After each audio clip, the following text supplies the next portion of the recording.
नमस्कार दोस्तों। भीषण ठंड चल रही है, ऐसे में एक बड़ी दुखद खबर सामने आई है। 4 बार के विधायक और 2 बार के मंत्री डॉक्टर एसपी यादव का आज निधन हो गया है। गुड़गांव के मेदांता अस्पताल में उनका इलाज चल रहा था। कई दिनों से बीमार चल रहे थे और आज ये सुबह 8:10 पर ये सूचना मिली कि उनका निधन हो गया है। साल 1993 में पहली बार वो समाजवादी पार्टी के टिकट पर चुनकर विधानसभा पहुंचे थे।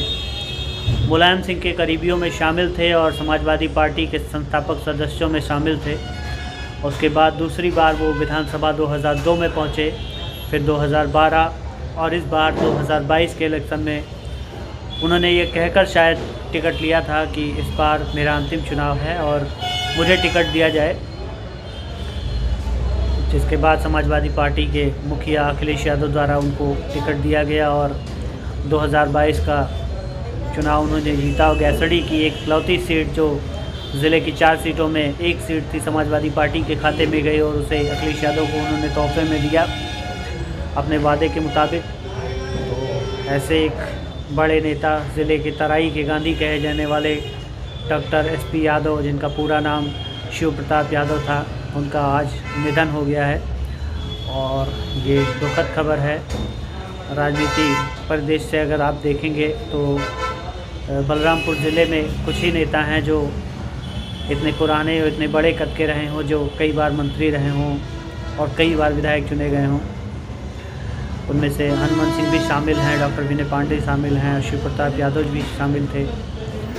और सोशल मीडिया पर लगातार लोग व्यक्त कर रहे हैं, श्रद्धांजलि दे रहे हैं डॉक्टर एसपी यादव को। और इस वीडियो के माध्यम से मैं भी जो है डॉक्टर साहब को अपनी श्रद्धांजलि अर्पित करता हूं, क्योंकि आज से करीब 12-13 साल पहले जब मैं पत्रकारिता के क्षेत्र में आया था, उम्र बहुत कम थी और उस दौर में मेरे पास एक के न्यूज़ नाम का चैनल था जिसमें मैं काम करता था।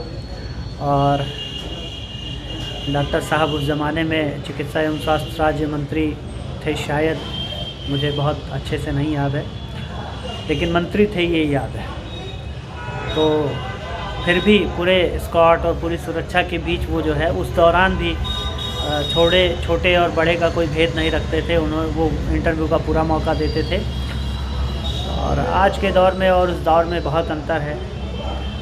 तराई के गांधी कहे जाते हैं, हालांकि कुछ विवादों में भी रहे, लेकिन जो व्यक्ति अब जा चुका है उसके बारे में कोई बात नहीं की जाती है। तो जो भी था अच्छा था। मंत्री जी बेहद ही सरल सौम्य स्वभाव के थे और सर्वसुलभ नेता माने जाते थे। कभी भी आप उनके घर पहलवारा आवास पे जाइए तो ये नहीं होता था कि मंत्री जी आज नहीं हैं। घर के पास ही उनका कैंप कार्यालय हुआ करता था, उसी कैंप कार्यालय पे वो मिलते थे। सुबह से कार्यकर्ताओं की एक बड़ी फ़ौज वहाँ लग जाती थी और तमाम मिलने वालों की फ़ौज लग जाती थी। वहीं पर जन सुनवाई होती थी, वहीं से आदेश दिए जाते थे, वहीं से थाने और चौकियों की जो पैरवी होती थी वो की जाती थी कि जिससे आम लोगों को राहत मिल सके। जो उनके अधिकार क्षेत्र में होता था वो पूरी मदद किया करते थे।